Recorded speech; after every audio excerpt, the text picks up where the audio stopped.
একটা খাটে দুজন থাকতো। কিছু একটা শব্দ পেয়ে উঠে পড়ে। কিসের একটা শব্দ হলো মনে হচ্ছে, যাই তো একবার বাইরে যেয়ে দেখে আসি।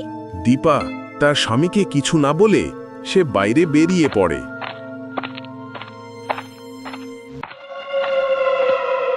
ওরে বাবা, এত বিখ্যাত বলগভূত এ তো আমার কাছ থেকে এগিয়ে আসছে। তারপর দীপা গো ভূত দেখে সে ভয়েতে কাঁপছিল। সে ভেবে না কিছু পেয়ে সে চিল্লাতে লাগলো। আরে বউ আবার কোথায় গেল? এই তো এইখানে ছিল, মনে হয় বাইরে বেরিয়েছে। তো আমাকে উঠায় নাই, তো যাই একবার বাইরে বেরিয়ে আসি।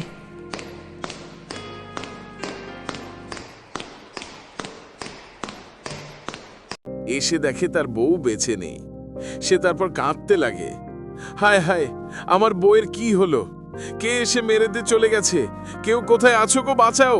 তারপর কৃষকের কথা শুনে গ্রাম থেকে লোক ছুটে আসে। তখন জিজ্ঞেস করে, ভাই, তুই ওইভাবে চিল্লালিস কেন?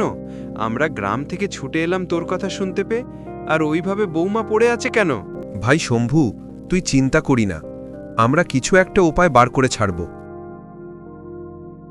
এইটা মনে হচ্ছে মানুষের কাজ নয়, কোনো বন জন্তু এসে মেরে দিয়ে চলে গেছে। ভাই, তোর চিৎকার শুনে আমিও বাড়ি থেকে ছুটে এলাম। কিছু একটা উপায় আমরা বার করে ছাড়ব। ভাই, আমি আর দুঃখের কথা কি বলবো।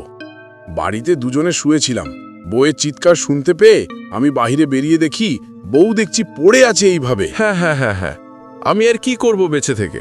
আমিও মনে হচ্ছে কোনো জন্তুর খাদ্য হয়ে যাব। তারপর একটা বটতলার মধ্যে সকালে সব আলোচনা করছিল এর কি সমাধান করা যায়।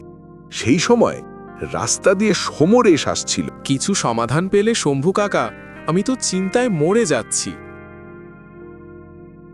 না, আর তো সমাধান পাওয়া গেল না। এর আমরা উপায় খুঁজছি কি করা যায়। তো গাইস, ভিডিওটা কেমন লাগলো? আমার এই ছোট্ট চ্যানেলটা আপনারা সাবস্ক্রাইব করবেন আরও আপনার ভিডিও পাওয়ার জন্য। আজকের মতন এখানে ভিডিও সমাপ্ত।